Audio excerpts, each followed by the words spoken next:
We have arrived. 10,000 years in the void. We left behind everything we knew. Our world, our people, our past. Cryosleep has kept us preserved, but the universe has moved on without us. What does Earth become? Does it even remember us, or exist at all? Here in the Almagist system, we stand alone. It is up to us to decide if the sacrifice was worth it. And it's here! Oh my goodness, I'm so excited, Right, okay, calm down. Right.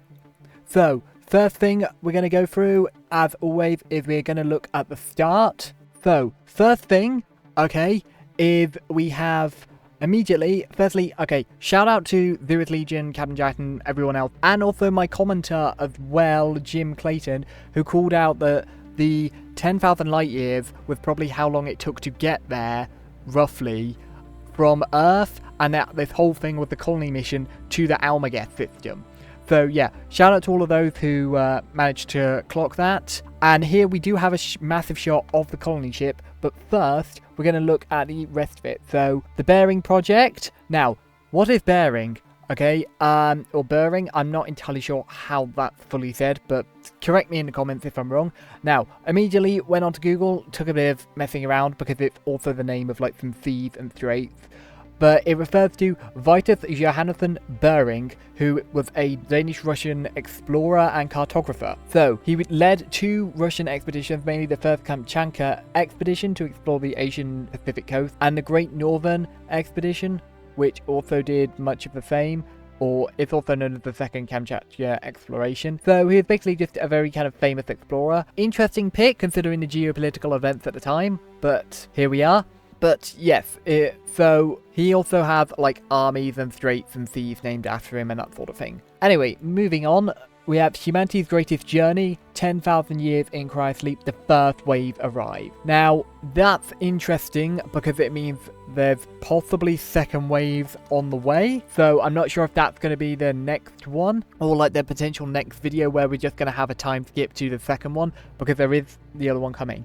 Now, the colony ship, it's called Napier or Napier or something. You can see it on the side there and you can see it later on in the video, but it's Napir. Now, this is the god of the moon. It's the Elamite god of the moon, which comes from Iraq, I believe. So, yes, not much is known on Elamite gods, however, Napier is often depicted as having bull horns. So that's certainly interesting. There's some very interesting naming conventions going on, I will say. Here we can look at the ship, we can immediately see the updated retextured cargo containers. That looks very cool. The new antennas from previously, as well as the sleek looking ion thrusters as well. Now, if we pause here, we can immediately see we have got some brand new looking spacesuits. Now, they are looking very sleek, very cool. So we only saw the back of them in the previous video. Now see the front of them. It looks like we have got a bit of variation with them, with the faces, but let's push for more diversity, Keen. That would be lovely. As well as that, we can also see what looks like to be some sort of updated Gatling gun on the right on that little fighter there, as well as a sleeker looking version of the original cockpit. However, with this shot of the bridge, you can see what look like updated bridge terminals, as well as some very much sleeker looking bridge panels. We can also see the blue ship over there on the left as well, very nice looking, as well as the colony on the asteroid ahead. Now, as we pause here, we've got a lot. So it looks like we've got some like longer shafted weapons on the top, so I don't know if these are potentially new missile pods or what these are, but we've also got the ion thrusters on the back there. They are looking very sleek. I am loving them. Everything like in this game feels like it's been given a massive facelift, like everything's so smooth.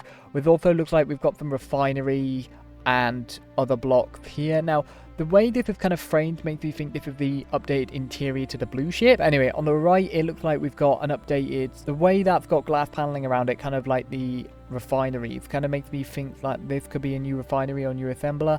The way this has like a little panel kind of makes me think this could be like an inset survival kit of some kind. Yeah, and it looks like as well on the left there with that red panel, that could be a new assembler of some kind. But either way, I'm also loving how like inset the conveyor belts look. They look great. Now here as well, we've got another shot of the colony, and again, I think does look absolutely beautiful, and a better look at the skybox as well.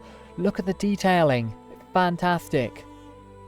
Now here we see some mining ships, and the first thing I'd like to point out is we've got some updated drill blocks. They look very cool, and we've also, I don't know what this is, it looks like some kind of big kind of frame or kind of catwalk or some kind of fence grill thing on the side. I have no idea what that's meant to be, so if anyone has any ideas in the comments, let me know. But yeah, the point is we've got a new block on the side. So now I've got a beautiful fly-through shot here, and just more shots of the suit. As well as that, we've now got a better shot of the actual outpost and this ship with just the people following. Again, we see that lassos that are on the suits, they're on every suit, so this definitely could be some sort of grapple or tether. Again, we can see a new block up there which looks to be some sort of updated refinery of some kind, and again like some more sleeker looking bridge windows and the insect connector. As well as that, we can see like an updated computer terminal there in the background. So yeah, here again we can see the name now quite clearly on the side, and we can see just what looks like some sort of weird part here. I've no idea what that is down there, but that looks like an interesting mechanical part. And now of course we get the announcement of the final transmission on December 10th, so I reckon we'll probably get another teaser then. But anyway, that's it for my analysis, and I will catch you all in the next one. So thank you all for watching everyone, and I'll catch you in the next one. Bye!